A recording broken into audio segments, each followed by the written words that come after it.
तर केंद्रीय अर्थमंत्री निर्मला सीतारामन यांनी शनिवारी केंद्रीय अर्थसंकल्प संसदेमध्ये सादर केला। अर्थमंत्री म्हणून त्यांचा हा सलग 8वा अर्थसंकल्प आहे। अर्थसंकल्पात विविध क्षेत्रांसाठी अनेक घोषणा करण्यात आलेल्या आहेत। अर्थसंकल्पात वेगवेगळी उत्पादनं आणि सेवा यांच्यावरील डायरेक्ट आणि इनडायरेक्ट टॅक्समध्ये बदल करण्याची घोषणा केलेली आहे। त्यामुळे काही उत्पादनं स्वस्त होतील, तसंच नवीन करवाढीमुळे इतर उत्पादनांच्या किमती वाढू शकतात। मुख्यत्वे कॅन्सर, ईव्ही या गोष्टींवरील कर कमी करण्यात आलेला आहे।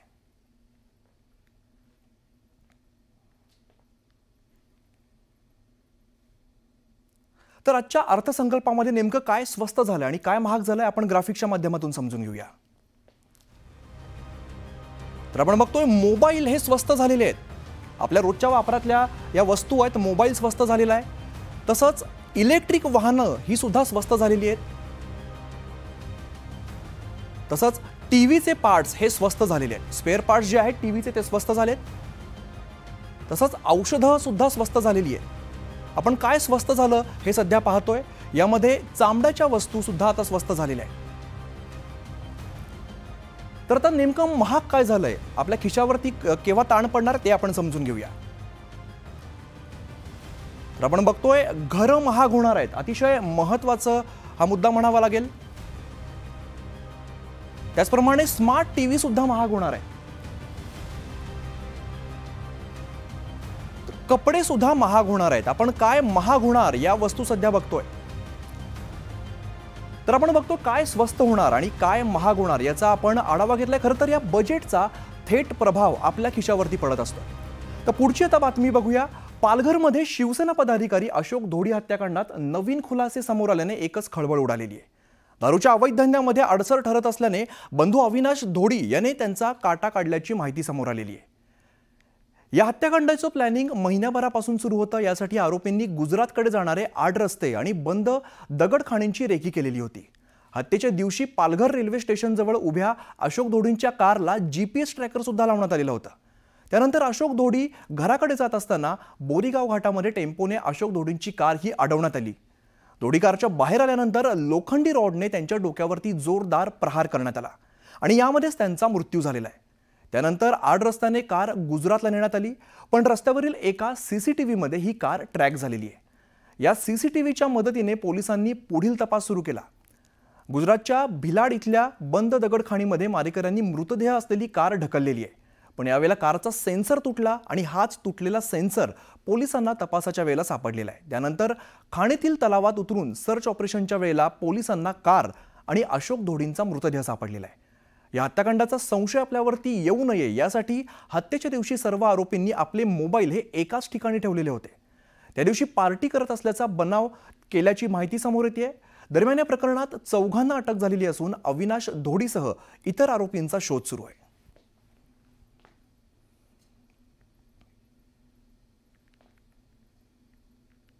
तिची सजा मिळावी, नाहीतर काय पुढे जाऊन सर्व गावाला धोका आहे, पालघर जिल्ह्याला पण धोका आहे।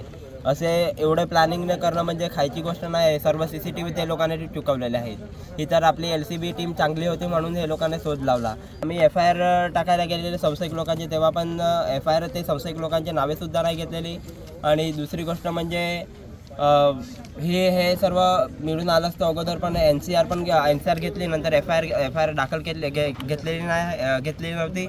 आणि दुसरी गोष्ट म्हणजे अविनाश धोडी याला लवकरात लवकर अटक करा, नाहीतर मग तो हजर नाही होईल। अटक आरोपी आहेत त्यांच्याकडून या बाबतीतली काही माहिती मिळाली, काही तांत्रिक पुराव्याच्या आधारावर काही माहिती मिळाली। या दोन्हीच्या कॉम्बिनेशनमध्ये स्पॉट फिक्स करणं अत्यंत आवश्यक होतं, कारण व्हेइकल हे तिथून गायब होतं। अपहरण करण्याचा जो मुख्य सूत्रधार आहे तो सक्का भाऊ आहे, जो मयत आहेत त्यांचे सक्के भाऊ आहेत।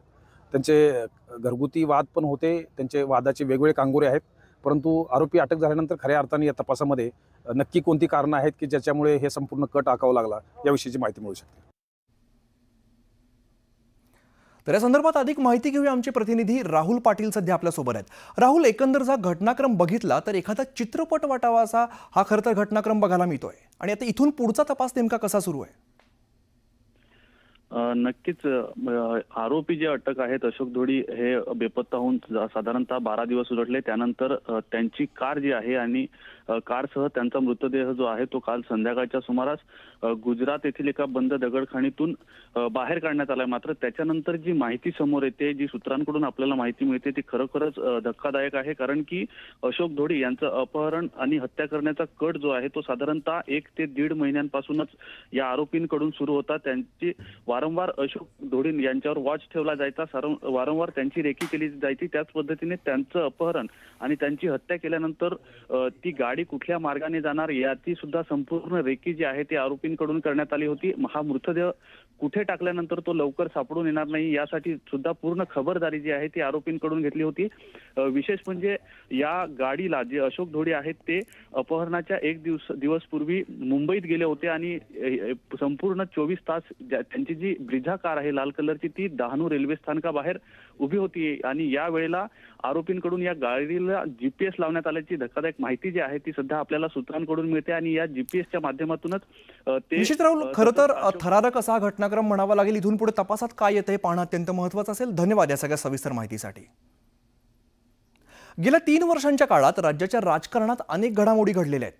उद्धव ठाकरेंची शिवसेना, उभाटा आणि एकनाथ शिंदेच्या नेतृत्वाखालील शिवसेना या दोन्ही पक्षांच्या नेत्यांमध्ये रोज कलगीतुरा रंगतोय. शिवसेनेच्या ऑपरेशन टायगरची सुद्धा सध्या चर्चा आहे आणि अशामध्येच संजय शिरसाटांनी वेगळा सूर आढळल्यामुळे दोन्ही शिवसेना एकत्र येण्याच्या चर्चेला उधाण आलेलं आहे. संजय शिरसाटांच्या या वक्तव्यावरून उद्धव ठाकरेंच्या शिवसेनेने जोरदार प्रतिक्रिया दिली आहे.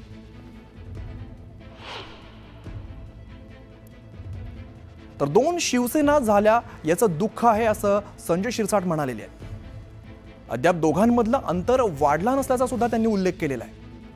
त्यामुळे दोन्ही शिवसेना जोडता येतील हे अतिशय महत्त्वाचं वाक्य आहे. तसंच दोघांची तार जुळत असेल तर हरकत नाही असं सुद्धा संजय शिरसाट म्हणाले. प्रयत्न एका बाजूनं होऊ शकत नाही. उद्धव ठाकरे आणि एकनाथ शिंदे एकत्र आलं पाहिजे असं एकनाथ शिंदेच्या मंत्र्यांना का वाटतं? ते तुम्हाला उद्याचा सामना वाचा मग कळेल. आता ते एकनाथ शिंदे साहेबांना थोडंसं बाजूला करण्याचा प्रयत्न भारतीय जनता पार्टी करत असेल तर यांना असं वाटतं की आता आपण जुनी ओरिजिनल शिवसेना आणि आपली शिवसेना एकत्र झाली पाहिजे असं बऱ्याच कार्यकर्त्यांचं, आमदारांचं म्हणणं असेल. तर एखाद्या वेळेस हे म्हणून त्यांनी ही गुगली टाकली असेल.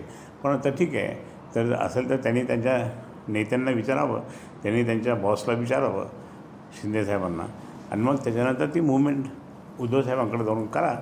मग पाहू काय तर. संजय शिरसाट असं म्हणालेले आहेत की उद्धव ठाकरे आणि एकनाथ शिंदे यांना एकत्र आणण्यासाठी प्रयत्न करणार असल्याचं. अरे बाबा, त्यांनी मला फोन केला होता. त्यांनी काय म्हटलं ते तुम्ही छापत नाही, दुसरं छापताय.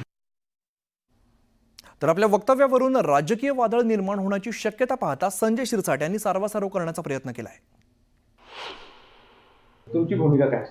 बघा, दोन्ही नेत्यांच्या भूमिका जोडणं, ते मॅच होणं, दोन्ही एकमेकाला हात पुढे करणं ही प्रक्रियेचा भाग आहे. जर अशी